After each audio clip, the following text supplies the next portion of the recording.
Hello everyone. तो कैसे हैं आप सब। आज की इस वीडियो में बात करने वाले हैं आपके एंसर 2025 के एंट्रेंस के लिए टीचिंग एप्टीट्यूड की लास्ट यूनिट यानी कि यूनिट 7 लैंग्वेज एंड लिटरेचर के ऊपर हम बात करने वाले हैं। इसके बाद आपका टीचिंग एप्टीट्यूड का सिलेबस खत्म हो जाएगा, फिनिश हो जाएगा। इसके बाद हम प्रैक्टिस कर रहे होंगे आपके एमसीक्यूज की, ध्यान रख लेना। बाकी वीडियो को एंड तक देखना है, वन शॉट हम कवर कर रहे होंगे, इसको ध्यान रख लेना है। और काफ़ी कम टाइम में एग्जाम ओरिएंटेड चीज़ों की हम बात कर रहे हैं, ठीक है। और सारे टॉपिक्स जो आपके सिलेबस में है ना, वो सब कवर हो रहे होंगे, ध्यान रखना। तो स्टार्ट करते हैं। और हाँ, पीडीएफ चाहिए तो आपको टेलीग्राम पर मिल जाएगा, लिंक डिस्क्रिप्शन बॉक्स में ज्वाइन कर सकते हैं। देखो, अगर मैं बात करूँ लैंग्वेज और लिटरेचर की, किसकी भाई, हम बात करेंगे लैंग्वेज और लिटरेचर की। तो language and literature play a crucial role in education. शिक्षा के अंदर, एजुकेशन के अंदर भाई लैंग्वेज और लिटरेचर, ठीक है, ध्यान रखना, भाषा और आपका जो साहित्य है, दोनों ही का क्रूशियल रोल प्ले करते हैं, मेन रोल प्ले करते हैं। तो क्यों? As they enhance communication. तो वो कम्युनिकेशन को एनहेंस करता है। अगर आपको लैंग्वेज के बारे में नहीं पता होगा, लैंग्वेज आपने सीखी नहीं होगी, कम्युनिकेशन कर पाओगे क्या? नहीं कर पाओगे, ठीक है भाई। तो they enhance communication skills, critical thinking, creativity and cultural understanding, ठीक है भाई। लैंग्वेज के थ्रू हम कल्चर से बनते हैं, ध्यान रख लेना, ठीक है भाई। तो कल्चरल अंडरस्टैंडिंग आपको हो जाती है, ठीक है। तो क्रूशियल रोल प्ले करता है, जिसमें हम ये सब आगे सीख रहे होते हैं। और this unit explore the relevance of literature in education, challenges students face and important literary works. हम सारे टॉपिक कवर कर रहे होंगे आपके इस यूनिट से। तो पहला टॉपिक जो आपके सिलेबस में है वो ये है भाई आपका, कि famous stories, novels and poems related to school education and learning in NCERT syllabus class 6 to 12, यानी 6 to 12 तक आपकी जो भी स्टोरीज वगैरह आपने पढ़ रखी हैं, जो भी चैप्टर्स उसके अंदर हैं, उसमें आपको जो स्टोरीज हैं, नॉवेल्स हैं, पोम्स हैं, उनके बारे में आपको पता होना चाहिए, ठीक है। तो इंपॉर्टेंट जो आपकी स्टोरीज नॉवेल्स दे रखी हैं, ठीक है भाई, 12th क्लास तक, 6 से लेकर 12 तक को मैंने यहाँ पर लिख दिया। आपको काफ़ी हेल्प मिलेगी, आपको ध्यान से समझना है। देखिए, अगर मैं एनसीईआरटी सिलेबस की बात करूँ तो उसमें स्टोरीज, नॉवेल्स, पोम्स आपको मिल जाएंगी, क्योंकि काफ़ी कुछ हाईलाइट कर रही होती है। अगर आप पढ़ रहे हो, हमारी इंग्लिश की बुक भाई बनी भी है, ठीक है, 6 to 12 तक की, काफ़ी ज्ञान भी देती हैं, ध्यान रखना, काफ़ी कुछ सिखाती भी हैं अगर आप पढ़ते हैं। तो देखिए, stories, novels, poems that highlights themes of education, education की थीम को बता रही होती है, स्कूल से एक्सपीरियंस को बता रही होती है, ठीक है भाई, मोरल वैल्यूज सिखा रही होती है एंड लर्निंग होती है। तो सम इम्पोर्टेंट वर्क्स इंक्लूड, यहाँ पर कुछ इंपॉर्टेंट हैं जो बता देता हूँ यहाँ पर, ठीक है।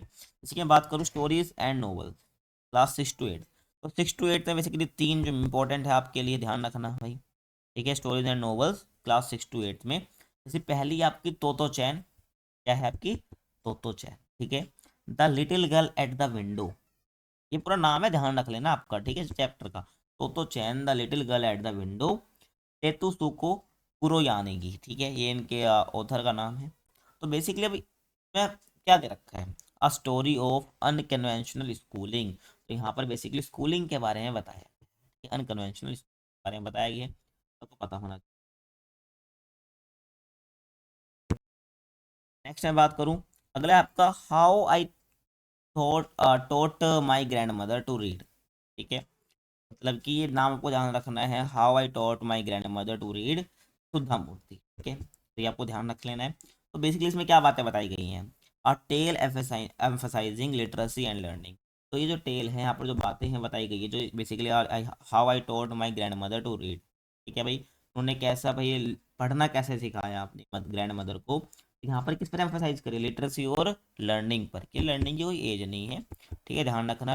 लिटरेसी की तो और लिटरेसी कितनी इंपॉर्टेंट है, तो एम्फोसाइज करा गया, ध्यान रख लेना भाई, इंपॉर्टेंट है। आपसे क्या पूछेगा, मान लो एग्जाम में आपका नाम दे देगा ये, ठीक है, जो मैं आपको नाम बता रहा हूँ, और ये क्या एम्फोसाइज करती है, क्या बेसिकली बताती है, क्या इसकी थीम है, वो आपसे एग्जाम में पूछ सकता था, आपको पता होना चाहिए।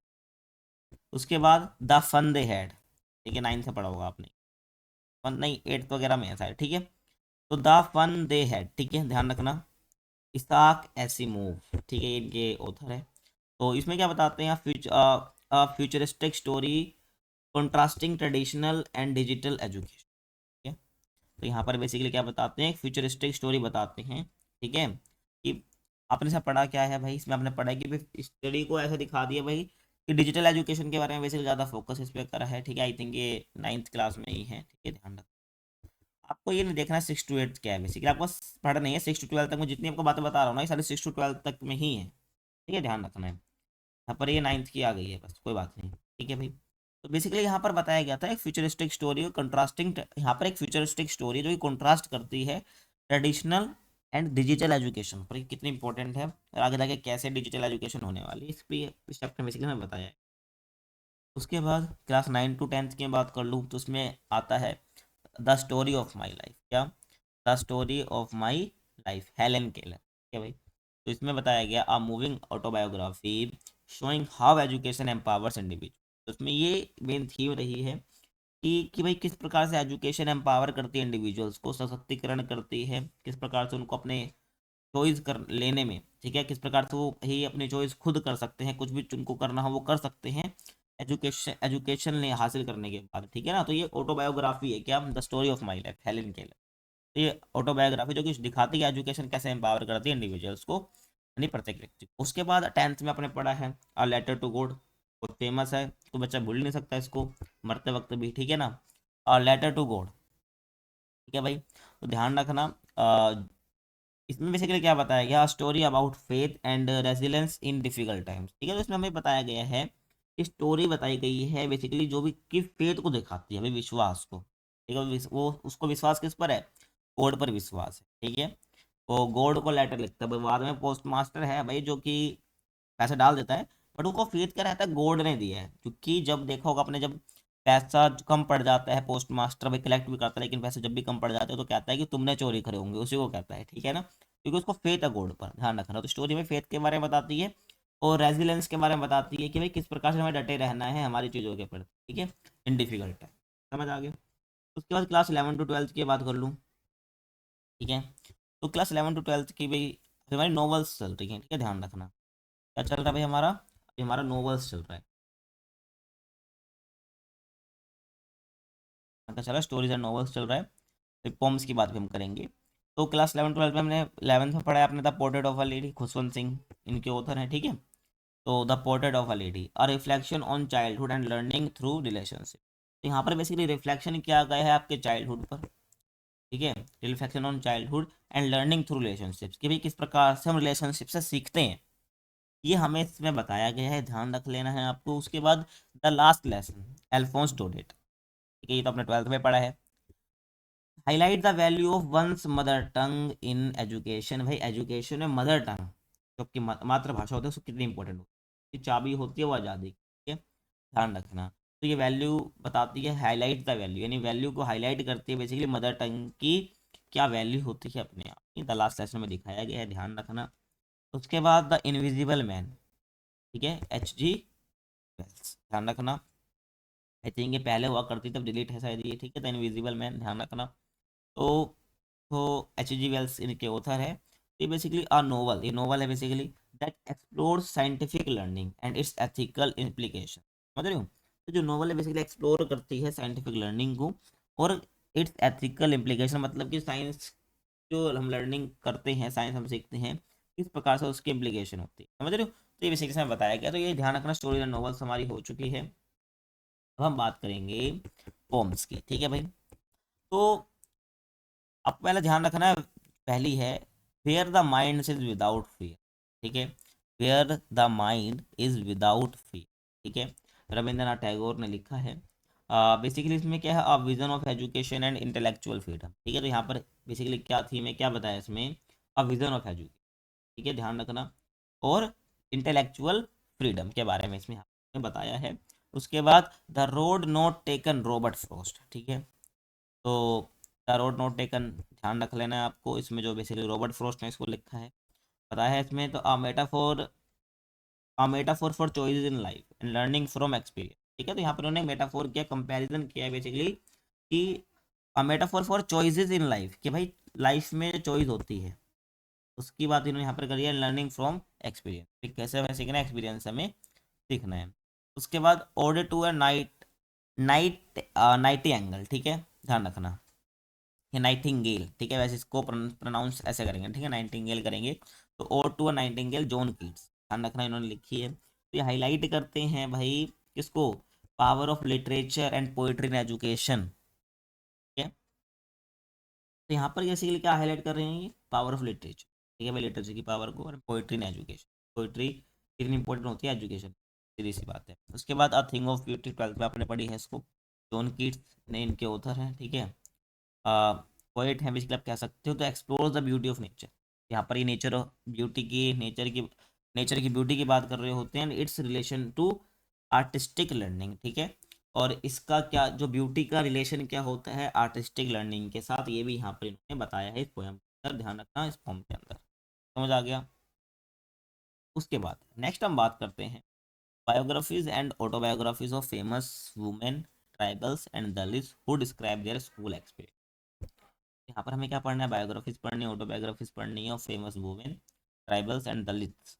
या फेमस वुमेन जो कि रही है ट्राइबल दलित्स की, दलित उनकी पीछे कह सकते कम्युनिटी रही है जो कि डिस्क्राइब करती है अपने स्कूल एक्सपीरियंस, तो हमें पढ़ना है ऐसी ऑटोबायोग्राफी और बायोग्राफीज हमें पढ़नी है।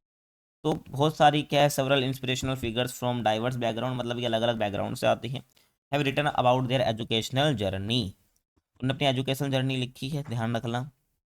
And highlighting the struggles and achievements of marginalized, ठीक है, मार्जिनलाइज्ड कम्युनिटी, ठीक है, मतलब मार्जिनलाइज्ड कम्युनिटी होती है जो वंचित समूह है, ठीक है, वंचित ग्रुप है, उसको हम कहते हैं मार्जिनलाइज्ड ग्रुप कम्युनिटीज, जो कि इन्होंने काफ़ी स्ट्रगल करा, अचीवमेंट भी करी, तो वो बेसिकली अपनी बातें बता रही होती हैं, ऐसी कुछ है बायोग्राफीज और ऑटोबायोग्राफीज, ठीक है ना। ऑटोबायोग्राफीज होती है जो अपने बारे में ही व्यक्ति कुछ कुछ लिख रहा होता है।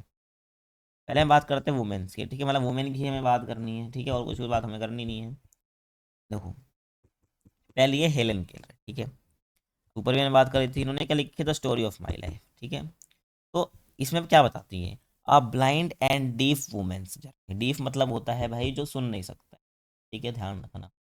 A blind and deaf women's journey through education with the help of her teacher, ठीक है, एन सलीवन, ठीक है, एन सलीवन, ठीक है, ध्यान रखना भाई। तो ये इनके टीचर हैं। तो यहाँ पे ये बताती कि है भाई एक ब्लाइंड और एक डीफ वुमेन है जो की जर्नी किस प्रकार से वो एजुकेशन हासिल करती हैं, किसकी मदद से, अपने टीचर की मदद से। उसके बाद मलाला यूसुफजई, आई एम मलाला, ठीक है भाई, तो ये आपको ध्यान रख लेना है। ये भी एक क्या है, ऑटोबायोग्राफी है। तो यहाँ पर क्या बताते हैं, describes her fight for girls education in Pakistan, impact of education on society, समझ रहे हो। तो यहाँ पर ये बताती हैं भाई किस प्रकार से डिस्क्राइब्स हर फाइट, उन्होंने फाइट करी फॉर गर्ल्स एजुकेशन के, मतलब कि लड़कियों की पढ़ाई के लिए पाकिस्तान के अंदर। और उन्होंने ये भी बात करी है इसके अंदर कि भाई इम्पैक्ट क्या होता है एजुकेशन का सोसाइटी। उसके बाद सुधा मूर्ति, वाइस एंड अदरवाइज, ये भी इनकी ऑटोबायोग्राफी है, ठीक है, सुधा मूर्ति की। तो यहाँ पर नरेट, यहाँ पर इन्होंने करा है क्या कि नरेट्स रियल लाइफ स्टोरीज, तो यहाँ पर इन्होंने जो है रियल लाइफ स्टोरीज को नरेट किया है, बनाया है, क्रिएट करा है, जो कि एम्फेसाइज करती है importance of literacy and education, ध्यान रख। वुमेन की बात हो गई, अब ट्राइबल्स की बात करते हैं, ठीक है, क्या बात करेंगे हम, ट्राइबल्स की बात करेंगे। तो पहला है भाई बिरसा मुंडाज लाइफ नरेटिव्स, ध्यान रखना। यहाँ पर various works depicts his struggle, तो बहुत सारे वर्क है जो कि इनके स्ट्रगल को दिखाते हैं। और ट्राइबल राइट्स, मतलब कि जो ट्राइबल राइटदार होते हैं जो कि इनको नहीं मिल रहे होते, तो इन्होंने लड़ते हैं, स्ट्रगल करते हैं अपने अधिकार के, ट्राइबल राइट्स के लिए। And the role of education in empowerment, जो ट्राइबल्स लोग होते हैं एजुकेशन का इंपॉर्टेंट रोल होता है इनको एम्पावर करने में, को मजबूत बनाने में, ध्यान रखना। तो बहुत सारे काम जो है इनके ऊपर लिखे गए हैं, बहुत सारे रिटर्न फॉर्म में आपको दिख जाएंगे, इनके ऊपर लिखा गया है, ठीक है, ध्यान रखना। तो बिरसा मुंडा लाइफ नरेट, ठीक है, तो बिरसा मुंडा की लाइफ के ऊपर चूंकि ट्राइबल ट्राइब से आते हैं, ठीक है, तो इनकी ट्राइबल राइट्स और रोल ऑफ एजुकेशन के बारे में लिखा है जो किस प्रकार से एम्पावर करते हैं। उसके बाद Jaipal Singh Munda from tribal to Oxford, ठीक है, ध्यान रखना। तो जयपाल सिंह मुंडा जो कि यहाँ पर बात करी गई किसमें, फ्रॉम ट्राइबल टू, तो describes the challenges and opportunity faced by Adivasi student studying abroad, क्या बेसिकली बताया गया, फ्रॉम ट्राइबल टू ऑक्सफोर्ड में बताया गया किस प्रकार से चैलेंजेस और अपॉर्चुनिटीज, चैलेंजेस फेस करते हैं और अपॉर्चुनिटीज तो मिलती हैं, ठीक है, चैलेंजेस को बीट करके हमें क्या अपॉर्चुनिटीज, सीधी सी बात है। तो describe the challenges and opportunities faced by Adivasi student, एक आदिवासी स्टूडेंट है जो बहुत सारे चैलेंजेस फेस करता है वहाँ पर एब्रोड में पढ़ने के लिए, समझ आ गया। के बाद हम बात करें, अब हम बात करेंगे किसकी, दलित के, ट्राइबल्स की मैंने बात कर ली, दलित की हम बात करें, बी आर अम्बेडकर, ठीक है, वेटिंग फॉर अ वीज़ा, इन्होंने लिखा है। तो आप पर्सनल अकाउंट, एक पर्सनल अकाउंट है वेटिंग फॉर अ वीज़ा। तो ये किस पर बेसिकली कास्ट डिस्क्रिमिनेशन पर इन्होंने बात करी है, क्या कास्ट डिस्क्रिमिनेशन, तो a personal account of caste discrimination and how education become his tool for change. ये बताइए कि कैसे एजुकेशन जो है इनके लिए एक हथियार बन गया, एक टूल बन गया, एक औजार बन गया एक चेंज लाने के लिए। ये बात है। उसके बाद ओम प्रकाश वाल्मीकि, उन्होंने जूठन लिखा है। क्या लिखा है इन्होंने? जूठन लिखा है। क्योंकि दलित के बारे में बताते हैं, क्योंकि ओम प्रकाश वाल्मीकि ने खुद एक दलित है तो खुद उन्होंने फेस करा है इस चीज़ को। तो इसलिए क्या है, जूठन इनकी ऑटोबायोग्राफी है जो इन्होंने अपने एक्सपीरियंस शेयर करे हैं इसके अंदर। An autobiography narrating a Dalit student struggle. तो यहाँ पर बेसिकली नरेट करते हैं दलित स्टूडेंट्स के स्ट्रगल को विद सोशल डिस्क्रिमिनेशन, यानी कि सामाजिक भेदभाव के इन स्कूल। उसके बाद Kancha Ilaiah, why I am not a Hindu. तो यहाँ पर ये इसका नाम है कि भाई मैं हिंदू क्यों नहीं हूँ। तो डिस्कस अ कास्ट ऑपरेशन, यहाँ पर बताती हैं भी किस प्रकार से कास्ट ऑपरेशन करे जाते हैं, मतलब किस प्रकार से अत्याचार करे जाते हैं कास्ट के बेसिस पर, and the role of education in empowering marginalized groups. और किस प्रकार से एजुकेशन का रोल है एम्पावर करने में जो मार्जिनलाइज्ड ग्रुप से, मतलब कि उनके लिए एजुकेशन एक हथियार है, ध्यान रखो अगर वो चेंज लाना चाहते हैं। ये टॉपिक अपना हो गया। नेक्स्ट हम बात करते हैं अगले टॉपिक की, और ये लास्ट टॉपिक है अपना, ठीक है। ठीक है, हम सारा टॉपिक कवर कर रहे हैं और ये लास्ट है और इसके साथ एप्टीट्यूड का खत्म हो जाएगा। देखिए, difficulties that children face while learning poems and grammar. तो कौन कौन सी डिफिकल्टीज जो है चिल्ड्रन फेस करते हैं पोम को और ग्रामर को सीखते हुए। तो learning language and literature can be challenging for students due to various reason. भाई लैंग्वेज और लिटरेचर को सीखना काफ़ी चैलेंजिंग हो सकता है स्टूडेंट्स के लिए, उसके बहुत सारे कारण हैं।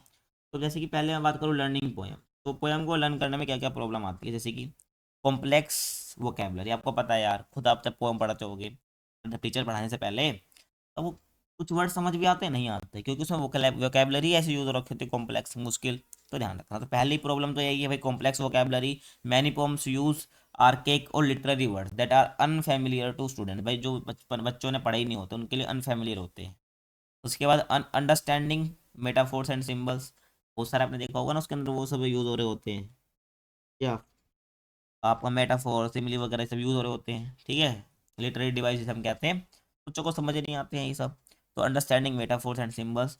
तो figurative language allegories and deep meanings can be difficult to grasp. ठीक है, मतलब कि क्या उसकी मीनिंग है, डीप मीनिंग उसको समझ ही नहीं आता भाई, उसको बहुत मुश्किल होता है ग्रास्प करने में। क्योंकि हम जो लैंग्वेज उसमें पढ़ते हैं ना, तो उस अगर उसको हम ट्रांसलेशन करते हैं, ठीक है, तो उसका मतलब वो थोड़ी होता है, उसका मतलब तो कुछ और ही होता है। इसके बाद मेमोराइजेशन इशू, बात है भाई याद करने में भी इशू आएगा। तो some student struggle with retaining and reciting poems, मतलब कि उसको याद करने में, रिटेन करने अपने माइंड में बहुत प्रॉब्लम उसको आती है। उसके बाद कल्चरल एंड हिस्टोरिकल कंटेक्स्ट, मतलब कि वो जो पोम वो पढ़ रहे हैं, जो पोएम वो पढ़ रहे हैं, उसका उनको बैकग्राउंड नहीं पता, उसका कंटेक्स्ट क्या वो नहीं पता, तो उनको दिक्कतें आती हैं। तो विदाउट बैकग्राउंड नॉलेज स्टूडेंट्स में find it hard to relate to older text. ठीक है भाई, मतलब कि जो उसको पढ़ रहे होते हैं तो उससे रिलेट नहीं कर पाते, उसको उनके लिए उनको हार्ड लगता है, ठीक है, क्योंकि उनको कल्चरल और हिस्टोरिकल टेक्स्ट कंटेक्स्ट नहीं पता उस पोम का।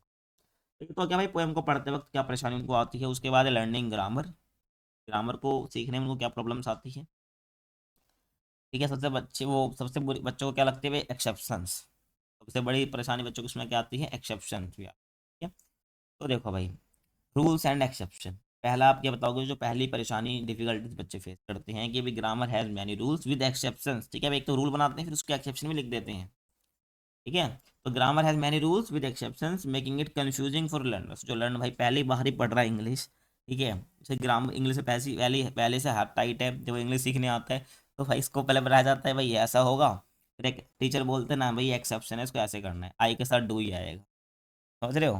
तो ध्यान रखना, आ जाता है ना भाई कि सिंगुलर के साथ आपका डज आएगा, प्लूरल के साथ आपका डू आएगा, बट एक्सेप्शन क्या होता है, आई के साथ डू आएगा, ऐसे हैव हैज के साथ भी है। बंदा भी कन्फ्यूज हो जाता है, वही बात है, grammar has many rules with exception but making it confusing for learners. तो जो लर्नर है वो कुछ के लिए कंफ्यूजिंग हो जाता है। उसके बाद सेंटेंस स्ट्रक्चर इशूज। भाई बच्चे को या जो लर्नर है उसको जो सेंटेंस स्ट्रक्चर करने में बहुत परेशानी आती है, ग्रामर का सबसे बड़ी दिक्कत है। तो स्टूडेंट्स में struggle with subject verb agreement. तो अगर आपको सेंटेंस बनाना है तो फॉलो करना तो पड़ेगा ही ना भाई, सब्जेक्ट वर्ब एग्रीमेंट फॉलो करना पड़ेगा। Tense usage and preposition, conjunction और भी आगे ऐड कर सकते हो, ठीक है, जो भी ग्रामर का टॉपिक। तो स्टूडेंट्स स्ट्रगल करते हैं भाई सब्जेक्ट वर्ब एग्रीमेंट को समझ, टेंस का यूज़ क्या है, और रूल तो समझ लेते हैं भाई, रूल उनको पता भी होता है, लेकिन उनको ये कैसे करें, सेंटेंस मन में सोचते हैं उसको लिखे कैसे, उनको समझ ही नहीं आता। और प्रीपोजिशन कैसे यूज़ करने हैं, तो उसने भाई जो अच्छा लग रहा है पढ़ते वक्त वही लगा देते, लेकिन ऐसे नहीं, बंदों को समझ ही नहीं आ रहा होता है, लर्नर्स को समझ नहीं आ रहा होता है भाई क्या यूज़ हम इसको करें, कैसे यूज़ हम, ठीक है, तो ये ध्यान रखना है। उसके बाद ट्रांसलेशन प्रॉब्लम भी ग्रामर के अंदर आती है, those learning English as a second language, पहले हिंदी है मान लो किसी की, तो इंग्लिश को सेकेंड लैंग्वेज के तौर पर समझ रहा है ना, तो मैं translate directly from there mother tongue, तो जो उसको आती है उसको ट्रांसलेट ही करेगा इंग्लिश में, तो इससे क्या उसको बहुत गलती फेस करनी पड़ती है, लीडिंग टू एरर्स, तो ये भी एक प्रॉब्लम है, ट्रांसलेशन प्रॉब्लम। तो ये हो गया। उसके बाद lack of practical usage, English के रूल वगैरह सब सीख लिए, बट उसका प्रैक्टिकल यूज़ क्या है वो कमी है उसको लर्नर के अंदर, उसको सिखाया नहीं, ठीक है, तो डिफिकल्टीज आती है ग्रामर को सीखते वक्त। तो विदाउट कन्वर्सेशनल प्रैक्टिस, मतलब कि बातचीत की प्रैक्टिस अगर नहीं है आपको इंग्लिश में, ठीक है, तो विदाउट कन्वर्सेशनल प्रैक्टिस स्टूडेंट्स में find grammar theoretical and difficult to apply in writing and, ठीक है भाई, राइटिंग और स्पीकिंग में उनको अप्लाई करना बड़ा मुश्किल और डिफिकल्ट लगेगा, ध्यान रखना। तो ये थी भाई लास्ट यूनिट, हमने सारे टॉपिक कवर कर ली है। आई होप आपको वीडियो अच्छी लगी होगी, कैसे लगी प्लीज़ कमेंट में जरूर बताएं। हाँ, और पीडीएफ चाहिए तो प्लीज़ कमेंट टेलीग्राम पर आपको मिल जाएगा, ज्वाइन कर लीजिए, ठीक है। बाकी मिलते हैं आपसे अगले वीडियो में, तब तक के लिए कीप वॉचिंग, और हाँ चैनल को सब्सक्राइब नहीं करा तो कर लीजिए।